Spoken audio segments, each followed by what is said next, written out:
আৰু সকলো প্ৰস্তুতি হৈ গৈছে। এইবাৰ UPPL চৰকাৰ আহিব এইটো চিয়ৰ হৈ গৈছে। ইয়াৰ কোনো নাই। ৰাইজে বিকল্প বিচাৰিছে, পৰিৱৰ্তন বিচাৰিছে, শান্তি বিচাৰিছে, নিৰাপত্তা বিচাৰিছে, BTR চুক্তি ৰূপায়ণ হোৱাটো বিচাৰিছে। গতিকে আমি চবে মিলি পেলাই এই কামটো কৰিবলৈ গৈ আছোঁ।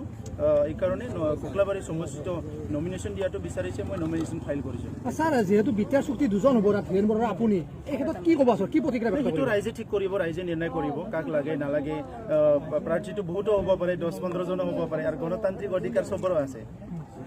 Thank you. ছাৰ, যিহেতু কালি ওদালগুৰি দল মানসৰ উদ্ধাৰ হৈছে, তাৰপিছত নিশা কোকৰাঝাৰত উদ্ধাৰ হৈছে, আচলতে কি এইটো কি ক'ব? এইটো ভাল কথা। মই কংগ্ৰেচুলেশ্যন দিছোঁ আমাৰ প্ৰশাসনক। যিমান অস্ত্ৰ আছে, তেনেকুৱা যদি বেআইনী অস্ত্ৰ আছে, চব এইটো মানে বাজেয়াপ্ত কৰিব লাগে, এইটো ৰিকভাৰ কৰিব লাগে, তেতিয়াহে স্থায়ী শান্তি আহিব। গতিকে থাকিব পাৰে 30-40 বছৰ সংগ্ৰাম হৈছে, কোনোবা পুতি থৈছিলে, এইটো আৰু ৰিকভাৰ কৰিছে, এইটো ভাল কথা। তেনেহ'লে সকলো নিৰাপদ হ'ব, সকলো ছিকিউৰ্ড হ'ব।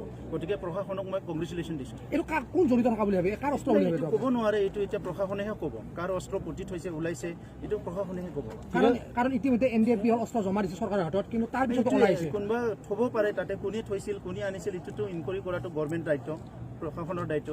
ধীৰেন বৰা প্ৰত্যাহ্বান হ'বনে নহয় আপোনাৰ? নাই, প্ৰত্যাহ্বান কোনো নহয়। প্ৰত্যাহ্বান হিচাপে মই নলওঁ। নিৰ্বাচনী খেলা সকলোৰে অধিকাৰ আছে, মোৰো আছে, আপোনাৰো আছে, চবেই খেলিছে, কোনো প্ৰত্যাহ্বানৰ কুৱেশ্যনে নাই।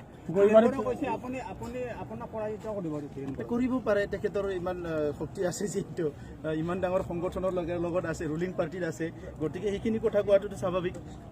আপুনি দুটাকৈ সমষ্টিৰ প্ৰতিনিধিত্ব কৰিব, মূল উদ্দেশ্যটো কি আপোনাৰ? উদ্দেশ্য একো নাই, চৰকাৰ গঠন কৰিব লাগে UPPL, সেইটোৱে। Thank you. গৈবাৰীত কিবা হেৰি আছে নেকি? নাই, একো নাই। গৈবাৰীত আমি বহুত পদত জিকি যাম, তাত কোনো প্ৰব্লেম নাই। গতিকে আজি বিচাৰিছে হিচাপে মই আহিছোঁ। কোকলাবাৰীতো খেলাৰ আগতে জিকি আছে।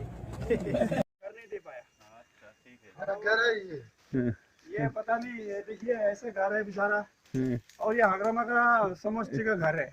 अब ऐसा नहीं है, नदियाँ कुछ नहीं है, खेतों में पानी नहीं जाता है, और यहाँ का लोगों को जीना बहुत मुश्किल है। पीने के लिए एक कुआं नहीं है, 4-5 घर मिलकर एक कुआं बनाया हुआ है, वो कहाँ से पानी मिलेगा? और इतना मुश्किल है, इनको जीना बहुत मुश्किल है। और इनको एक तो रास्ता नहीं है, और उनका रास्ता होता तो चलो एक गाड़ी घोड़ा आ जाता है। हम लोग एक यहाँ पे आया विजिट के लिए, हम लोग ने गाड़ी मतलब 6-7 किलोमीटर दूर में छोड़ के आया हुआ है, क्योंकि यहाँ पे लेके नहीं आ सकता है, और पैदल आया, थक गया हम लोग। अब क्या करेगा, बहुत मजबूरी है बेचारा। इनका ये है घर है, हालत बहुत खराब है, और बच्चे छोटे छोटे है, क्या करेगा।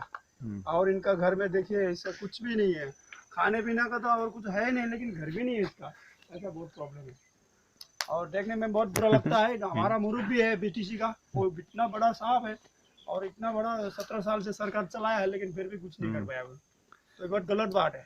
तो हम अपील करता हूँ, देखिए आने वाला समय में चेंज की बात है, तो सरकार बदलना है, और ये इन सबों को, गरीब लोगों को देखना है। तो कृपा करके आप लोग देखिए, और ये सरकार चेंज करना है, और ऐसा नहीं रहना। और ये गरीब लोगों है, ये बहुत तो देते हैं जरूर, अब 4 तारीख को देने वाला है, लेकिन इनका घर का हालत देखिए, क्या करेगा ये लोग। और वोट किस लिए देता है, उसको कुछ बेनिफिट के लिए देता है, लेकिन कुछ है ही नहीं इसका, बस बहुत गलत बात है ये। तो मैं आप सबसे मैं अनुरोध करता हूँ, देखिए भाई लोग, और हागरामा को तो पता नहीं वो सब देख पाएगा कि नहीं पाएगा, उनकी सेलर वाला आता कि नहीं मालूम नहीं है, लेकिन वो तो यहाँ पे नहीं पहुँच पाएगा, उसका गाड़ी नहीं आएगा, हमारे बाइक भी नहीं आता, साइकिल भी नहीं आता, हम लोग पैदल आए यहाँ पे, तो हागरामा कहाँ से आएगा। लेकिन अगर वो कृपा करके उनको ये अपना देखना चाहिए, और अपने समष्टि में तो झकमक के रहना चाहिए, लेकिन कुछ नहीं है। तो देखिए ऐसा घर है इनका, खाना यहाँ बनाता है बेचारा, देखिए यहाँ पे खाना बनाता है, और देखिए हालत कैसे है, यहाँ पे खाना बनाता है, और खाना बनाने के बाद यहाँ सोता भी है, बच्चे लोग यहाँ सोता भी है। अब एक घर तो दे दो, एक घर है कितने पैसे लगता है।